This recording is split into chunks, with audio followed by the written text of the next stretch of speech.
Today I'm going to show you how you can mess up audio files from Splice, specifically focused today on the drum groove and how I like to structure my drums so they feel really unique and organic every single time.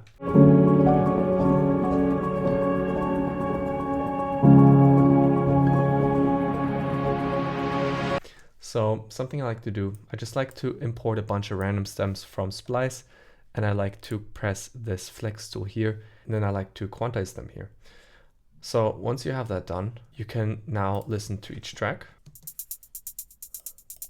This one is a bit harsh, and I like to already immediately edit them so they sound quite nice and production ready.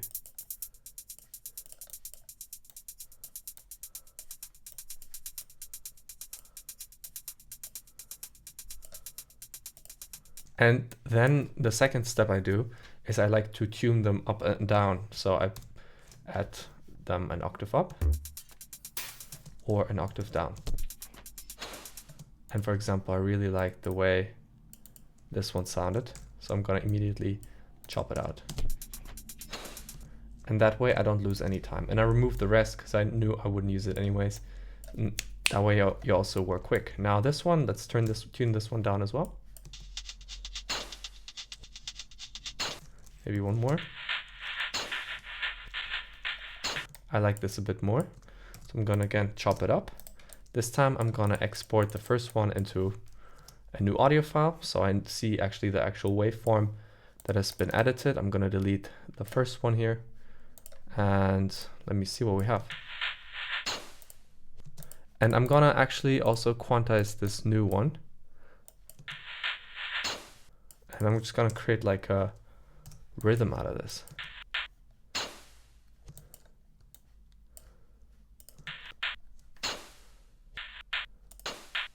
There we go.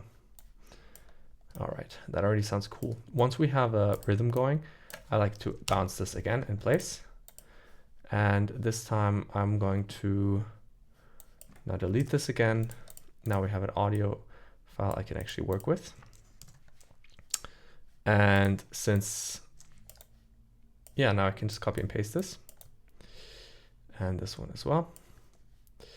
And now we have 8 bars to work with. Now this is really important because now from here I can keep going. I also added this like riser. And the reason I like to add risers is because I like to like chop them up like just like a little bit to add some noise. So for example, something like, and I like to like pitch this down.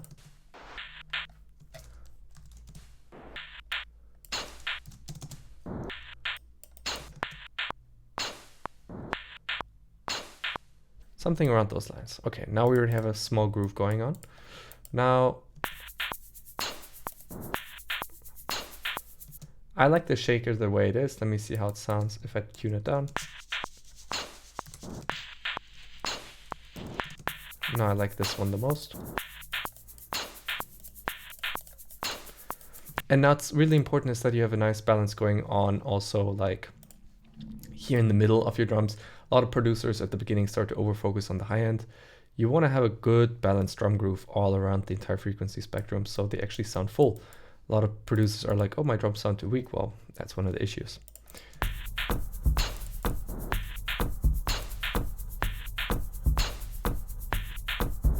Now we can be lazy and keep it like this.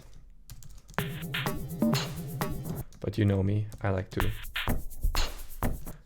to tune things up and down. So I tuned this one octave lower. I'm going to cut it up randomly again. Now, the beauty about random cuts is you're doing creative decisions you never even intended to do. And then I just delete some chunks. Now see how it sounds.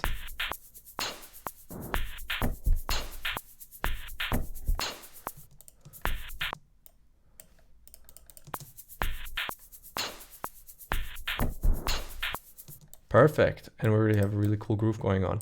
Now I'm gonna bounce this one again into place, delete this one, and we have a already really unique groove now. Nobody else in this world probably has. Now, something we can do here is at this moment in time, we can group this because now we created out of each single sample our own unique sample, or out of most of them. So basically, once you have it grouped, you want to add three things. You want to add a channel EQ, you want to add a compressor, and you want to add some saturation. And this is basically there to make the group sound really full and rich. And something else I added here, I added another hat sample. And so basically what I did, I added the sample here from Splice into a new audio track, and I basically pulled it down into this section here. And it says, if you drag regions here, you can create an instrument track. And I always drag it into the quick sampler function here. And ta-da, you have the sample now on a quick sampler and can trigger it with your MIDI keyboard. And then I added an ARP, one ARP in an 8th setting. And I always like to use some of these presets, maybe this chord cycle 1. And now you can remove the octave range. And then you can start to play it. And basically I recorded it once. And then I bounced this into audio. And then I unmuted this.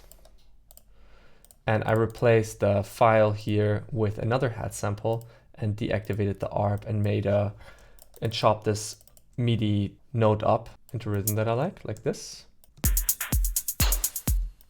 And now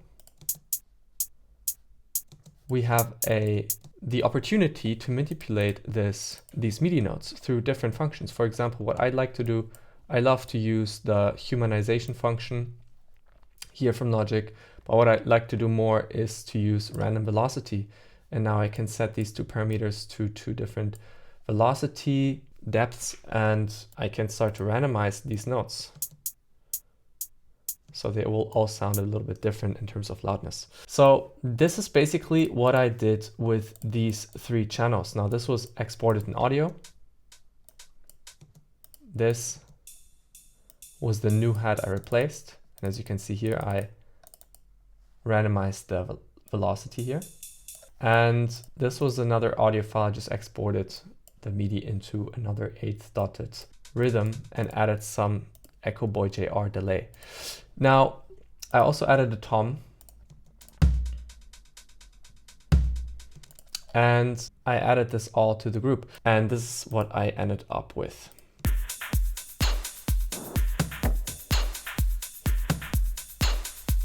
And as a kick, I used kick 2. And that's basically it. The processing, you can ignore that.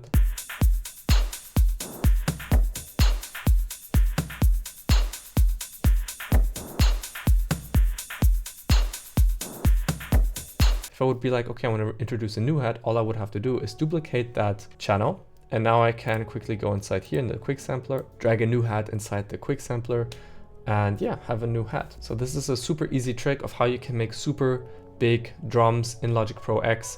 It's super simple, it's super efficient. Be creative, chop them up randomly, drag them into the quick sampler, run them through ARPs, be creative, go crazy. And I hope you learned something here. So if you like this video, please make sure to check out maxbluchermusic.com for more resources. Please like and subscribe and have a beautiful day. Take care. Bye-bye.